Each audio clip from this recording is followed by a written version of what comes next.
Hey YouTube, it's Marita and welcome to another edition of the Nurse Lounge. Today we're actually going to do a part 2 to a video that I did on March 17th on 2019 entitled Being a Black RN or Being an RN While Black or something like that. And if you want to see why I'm doing a part 2 to that video, stay tuned.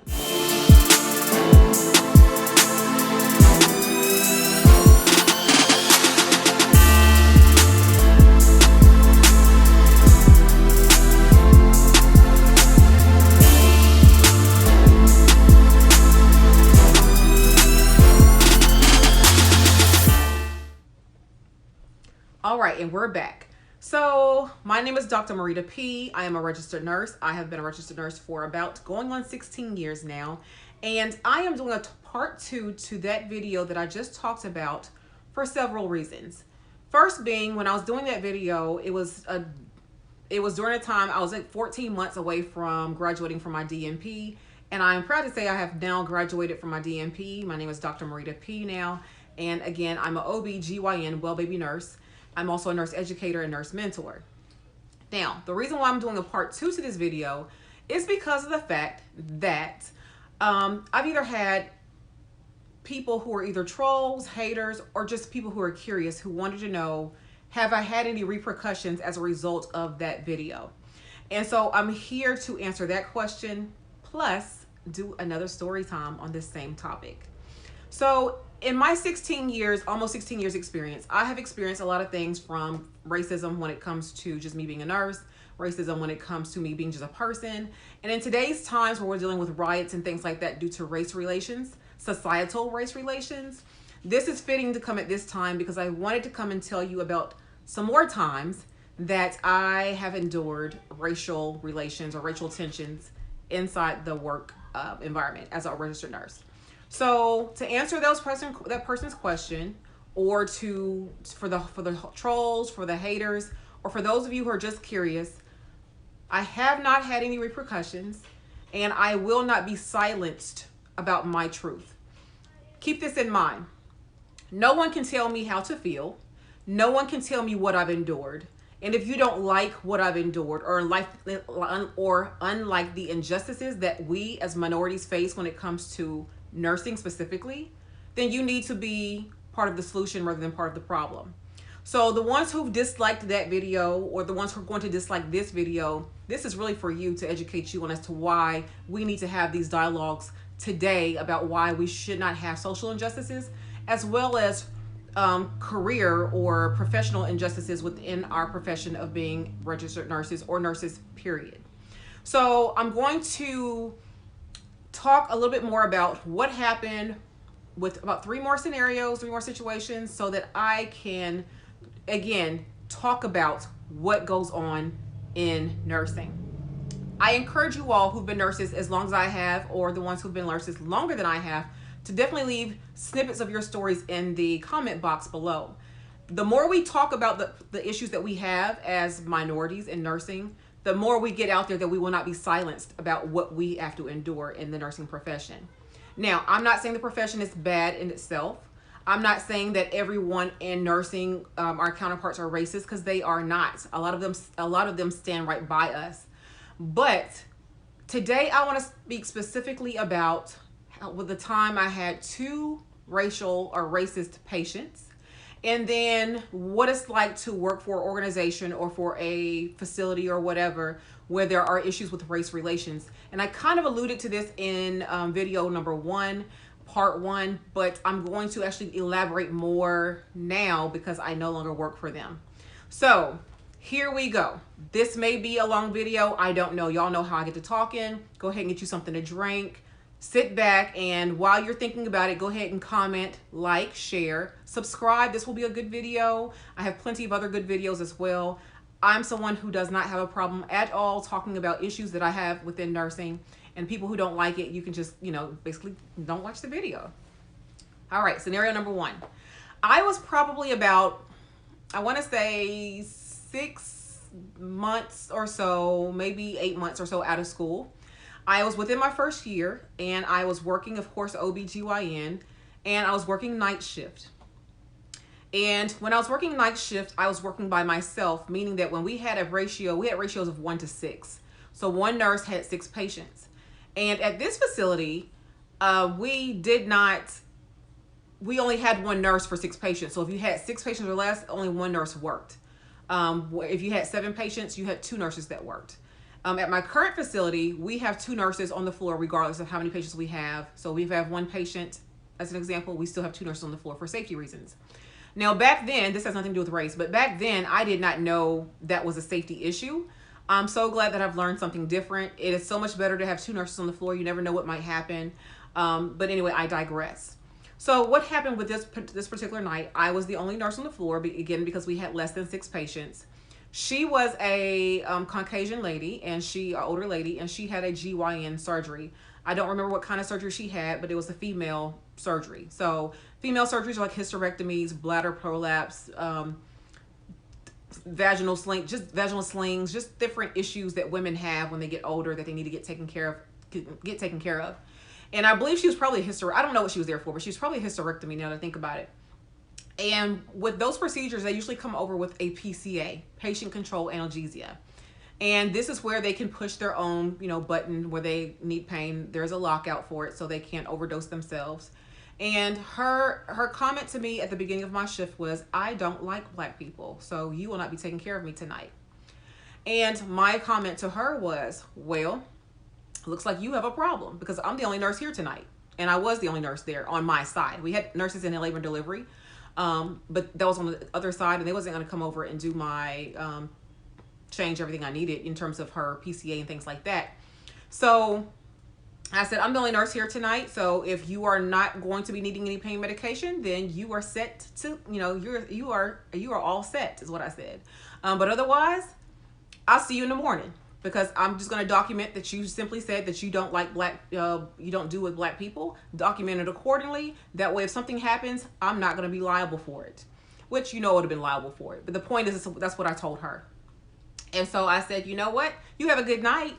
And I just walked out the room. I documented everything I said I was going to document regarding the patient state. She does not like Black people. And I went about my business. And as I was going throughout the shift, now it is about 4 or 5 o'clock in the morning. And change of shifts is about 6:45, 7 in the morning. And her PCA ran out. Her PCA ran out. The syringe needed to be changed. I heard it beeping in there, and I went in there and just simply cut the thing off. I said, "Have you changed your mind? Would you like me to get you some medication?" "No, I told you I don't like Black people." I said, "All right, well, you have a good day." And I went and documented accordingly. She said that she didn't want me touching her. I documented it. I actually called the physician and said, "You know what? Your patient is not wanting a Black nurse. And there's no other nurse here. So I'm just letting you know, if you want to come in and change your own PCA, so be it." And the doctor was furious. But again, what could the doctor really do? It's 5 o'clock in the morning. So I guess as time went on, that pain got pretty bad. It got pretty bad. And so as a result of it getting pretty bad, she called back out and says, "Are you sure there's nobody else out there?" And I'm like, "No, it's just me. I'll be here till 7. So if you can hold out till 7, then you'll have another nurse." Her pain got bad enough where I had to change that syringe. But the thing is, you never know when you're going to need somebody. Her saying that she didn't like Black people didn't hurt me. It hurt her. She the one who was sitting up there in pain. I documented everything as it occurred. And I'm not recommending you do this because that was a different time. That was, again, 15 years ago or so. So I'm not recommending you do that. You need to talk to your charge nurse if there is one. You need to talk to the manager if there is one. But I was working night shift at the time, and there was no one else to take care of her. So that's what happened with that scenario. Again, she didn't hurt me. She hurt herself. That's how I dealt with that situation. Scenario number 2. Same hospital. Probably, honestly, at this point in time, I was still in orientation, so I'm kind of going back in time. I was in orientation still, night shift. I think I was in month 4 of my orientation. And I had a situation where the nursery nurse had came out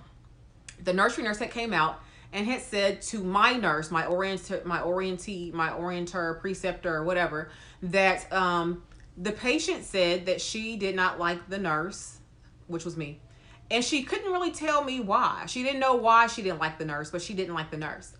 And so what I can tell you was when she came out and said that, the my preceptor said, Marita, you need to go in there and make friends with that family or with that patient or whatever. And what was going on was that the mom was white and the dad was black. And I can't help that the dad had eyes for every black nurse that walked in there. He flirted with every black nurse that walked in there.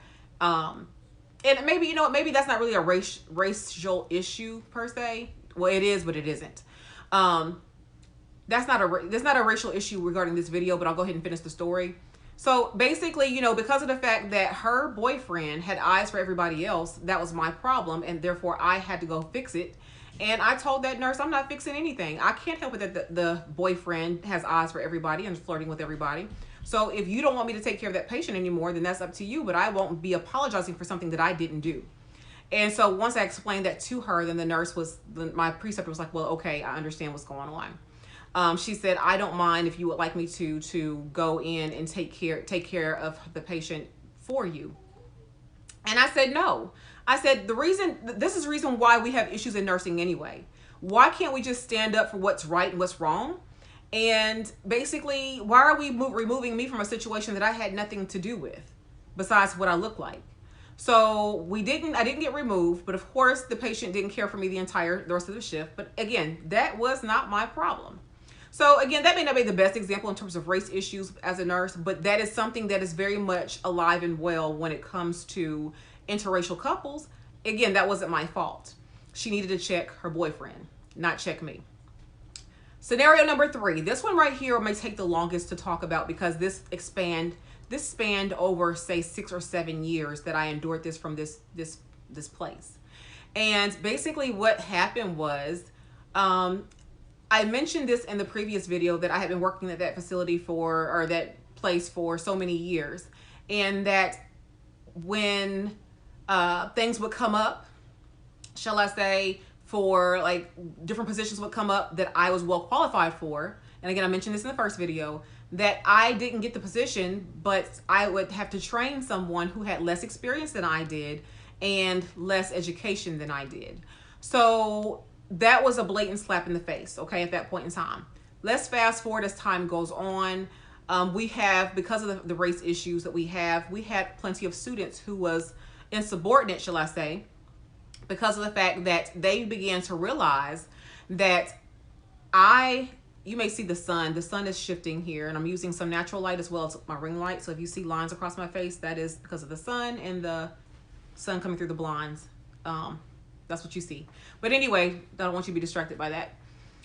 But anyway, it would be situations where I told you students were calling me by my first name, and be situations where the coordinator of the course would decide that she's going to try to call me out in front of students and say, well, Marita, now mind you, when you're in front of students, I should be Miss such and such, right? Not, well, Marita type of thing. So it was very much, but yet when she spoke to the other instructors, it was Miss such and such or Dr. such and such or whatever. But for me, it was just Marita in front of the other students. Well, students learn to treat you how everybody else treats you. So if your people who are above you act like it's okay to call you by your first name and make you seem like that you are insignificant, your students will do the exact same thing. So one day it was the end of the semester, or not the end of the semester, it was close to the end of the semester, and a student had complained that I had made her go in the room and do pass a colace by herself. She complained, and it went all the way to the DON of the program, Director of Nursing of the program. So needless to say, the very next week, I was called into the office, or actually the very next week, I get an email saying you are not to report to clinicals at all for the next week, that type of thing. And you need to make an appointment with the DON immediately. So I make the appointment with the DON. I go into her office. And when I went into her office, I told her everything that had been going on. I had told her how the coordinator had, and her other peer, the one that I trained, had been undermining me with students. So as an example, the policy manual says, or the student handbook says, that they have to wear all white shoes with their uniform. And I would have a student came in with red shoes on or black shoes on. And I'm like, you cannot wear those shoes. And they would go back and say, well, Dr. Such and such said that I could. Well, the thing is, unless they amended the handbook, no one has told me that, and therefore you cannot wear those shoes. So I'm in trouble now for something that the handbook states, mind you. And so they bring all this stuff up at this meeting. So when I went through and I had documentation of every infraction that I had, I had documentation of they never told me that this had changed. And I went back to the handbook, and the handbook still stated the exact same thing. I went to the handbook when they told me that they sent me an email saying that you were only going to do one clinical day. So when they didn't like me, they only gave me one clinical day instead of 2 clinical days per week. They had hired someone else to teach me a lesson. And I went and I said, you know what? This is the reason why they're acting like this. I cannot help the fact that I follow the policies and you all like to kiss people's asses. And that's exactly what I said. And when I say you all, I meant them too. And they don't know how to be a leader. And because they don't know how to be a leader, it makes me look bad when I do lead. And so as a result of that situation, when I told the DON all of this, and the ADON, the assistant director of nursing, this, they were shocked. They were not shocked about my experiences. They were shocked about this had been going on all this time. And they're like, why didn't you say anything before now? We don't want to lose you due to some nonsense. And of course, they will never come out and say this is a race issue. They will never say that. But when I finished with them, not only did I get my days back, they had to, those two people who did me that way, my people who were over me, had to come and apologize to me, and they had to apologize to the entire class about how they handled the situation. And as a result of that, we had to have, they were saying to me, this is what when we had this meeting, the one that I trained said, well, I find you to be intimidating. And sometimes the students do too. And I said, well, tell me exactly what I've done or said to make you feel intimidated. And there was crickets. She could not explain what I've done or said. Well, sometimes it's just because you're direct. Okay, so like I'm gonna tell you all what I told them. So let me get this straight. You want me to change my directness to accept your weakness? You want me to change my strong personality to adapt to or to accept your weak personality, if we want to call it that. And when I put it like that, now I was not trying to insult her by saying that her personality was weak, but how dare you tell me to change who I am unless you're planning to change who you are? Why can we not come to a middle ground and simply say, okay, you know what? We both strong, whatever we happen to be, strong, and I'm a little bit more docile, or they're more docile, shall I say? That's a more polite way to say weak for them. And I know to handle her a certain way and she knows to handle me a certain way. That would be more appropriate than to say I'm intimidating because of the fact that I'm direct and to the point. I can't help it if you can't handle the fact that the student handbook says X, Y, and Z and I'm following it and you all are not. If you don't plan on following the handbook, that's up to you all. But you need to make sure the students know that I was following the handbook, that you choose to override it. But then again, when I say this in front of the ADON and the DON, what's the point of us having a handbook if we're not going to follow it? And see, they did not like the fact that I followed the policies, I followed the rules. And they wanted to bend the rules to appease students. I'm not against helping a student. But if you don't have policies in place, students will run right over you. And that's exactly what happened to them. Now, to that same degree, they're like, well, we have a few students who doesn't really like her. And I said to the ADON and DON, I said, do you know how many stories I hear about them? Do you know how many times they come to me in clinical and tell me how much they hate them, that they can't teach? So I said, you tell me one instructor here that every student likes, and I'm going to tell you there's a lie there somewhere. And if every student likes you, and you're an instructor, you are doing something wrong. That means you are doing something wrong. Everyone is not going to like you. I have met instructors who, example, my daughter is one who she does not that there's anything wrong with having a bubbly personality, but it's something about that bubbly, hey, how are you doing? That kind of thing that gets on her. She doesn't like that. It's just too much for her, So therefore, they didn't do anything wrong to her, but she just doesn't like that. So therefore, she doesn't care for them in general. She's a Gemini too, so maybe that's part of the mood that she has. But that's neither here nor there. My point is this. Everyone is not liked for whatever reason. You don't have to be mean for someone not to like you. Some people don't like you because everybody else likes you. Some people don't like you because you're pretty. Some people don't like you because you have pretty hair or because you have pretty skin tone or things like that. the one thing about me is I look a whole lot younger, and I said this in the other video. I look a whole lot younger than what I am. I'm 42 years old. I'm the mom of 4, and I have 4 degrees. I've endured a lot in my lifetime. Not all positive, definitely not positive. But you don't get strong from not going through something. Adversity is what makes us strong Black women. Think about it. Adversity is what makes us strong Black women. We naturally have to carry the world on our shoulders at the age of 4, 5, 6 when we have things going on at our home that we don't even understand yet. We literally have to go through situations where we've had deaths, we've had losses, we've had breakups, we've had failures, we've had miscarriages, we've had, and I'm not speaking for me specifically, but I'm just saying as who we are and what we have to go through. We have to go through a lot. And we still get up every day and we go to work. And we still take care of our children, and we still try to maintain as if everything is okay at home when in all actuality it is not. And that's what makes us strong Black women. Now, I can't help that you were privileged, that you didn't have to endure any of those things, that you didn't have to move out of your house at 18 years old. Now, I'm not speaking of me, because I could stay home as long as I wanted to in my situation. But I know a lot of my students that I do have. And I'm trying to change gears here just a little bit. I taught at a program, an LPN program, that was mostly minority women, Black women. Or when I say Black, minority, they may be African, so they're truly African. They're from Nigeria, from Ghana, places like that. People from the Philippines, Vietnamese, people from India. So truly minorities, not just Black people, but minorities. And I listen to their stories, and they have the same struggles that we have here in the States as minorities. Unfortunately for them, they come here and have difficulties because of language barrier, because of immigrant status, and their minority in the States. When you got those 3 problems, you got that triple whammy, it's even harder for you. So as I am educating these students, I'm beginning to realize that they're having the same issues that I have and they're going to continue to have. And we have dialogue about how this is going to play out going forward. And I prepare them for that harsh reality. And I'm talking about men too. I had a male student who was from India. He was a doctor in his country. Here, he's an LPN. Imagine as an Indian, if you know about the culture, what a slap in the face that was for him. So again, we are dealing with racial issues continuously here.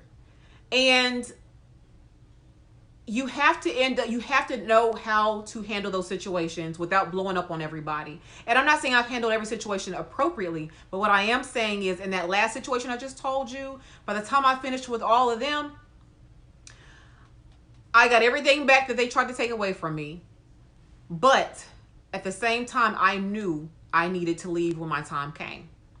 So here we are today. It is, as of recording of this video, it is June 4th, 2020. So if you see this 2 years from now, when this took place, I resigned from that position. And now I'm in a full-time faculty position that I will start in August of 2020. So sometimes you have to do what you have to do to get through what you need to get through. And then once you do that, you move on to create your own lane. I was never going to move up at that facility, at that university. I was never going to move up there.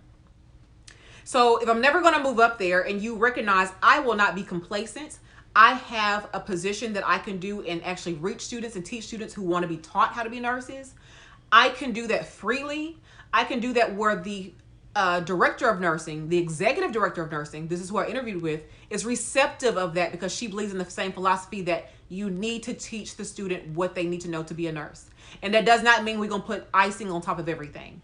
That means I'm going to tell you, I need you to do this, this, this, and this as such. And as a result of that, that you will come out being a better nurse. When I was in nursing school, they sugarcoated nothing. Nothing. This is what you got. This is what happened. And you graduated from school and you had respect for them. You may not like them. That's the key. I don't care about being liked, but you will respect me. So now they have lost good faculty. I'm talking about myself. And I say I'm good because I am. Okay, I can toot my own horn. I know what I'm good at and what I'm not good at. I'm very good at being a OB nurse and I'm good at being a instructor.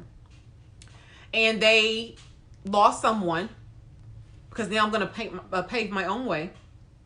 and go to a new university where I'm not saying there's not gonna be problems there, but I actually am moving up into a faculty position as a associate professor versus they will never move me past a clinical instructor. Sometimes you have to make the decision that, you know what, I have gotten all I can get from this experience, and it's time for me to create my own lane since you won't help me.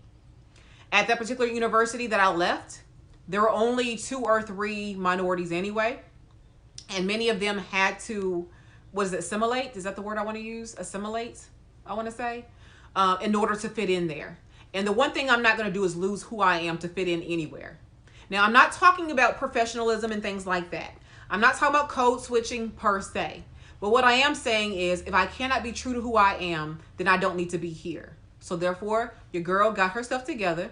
I finished my schooling, got my degree, and she sent me an email asking me for the plans for the fall because she went to go ahead and give me my clinical assignment. I think that was this month or last month in May to prepare for the fall. And I said, thank you for the offer, but I respectfully declined because I'm moving on to a faculty position.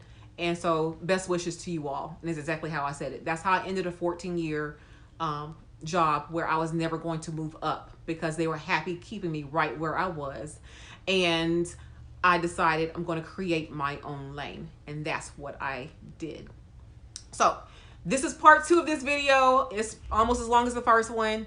Thank you all so much for watching this video. If you have any questions or concerns, or again, to those haters, trolls, or whoever, or you're just curious, I will never be silenced for speaking my truth. My truth. I'm not saying this goes on with anybody else, which I know it does, because we've had these conversations before in private, but I'm speaking my truth, and I have no qualms whatsoever about speaking my truth. You can follow me on IG. The handle will be up here or up here. And over there, I have the Nurse Lounge as well, but it's more so the picture or IG version of this. I have memes, I have things to keep you encouraged. I have, you know, a little bit about me, my family, things like that. But I definitely encourage you to follow me over there to see what's going on. I'm always going out doing something fun. I'm not just a nurse. I'm a mom. I have 4 children. I'm finished with school now. So I have a whole new life ahead of me career-wise, and I'm excited to share that with you all on IG. Again, I also have a business email that we'll have listed in the description box. If you have any other videos that you would like me to do, or if you have a question about nursing, definitely go there. I'm also a nurse consultant, so I do tutoring, I do help with different things. They do come with a fee. So if you want to know more about my tutoring services, that is done via Zoom. If you don't live around me here in Tennessee, Middle Tennessee, that is done via Zoom, and I can always help you with getting yourself together for nursing school. Again, thank you so much. I want you to like, comment, share, and subscribe. I finally made it to over 1,000 subscribers, and I really appreciate you all for watching these videos, especially watching them in their entirety. Again, like this video, and until the next time, you all take care. Bye-bye.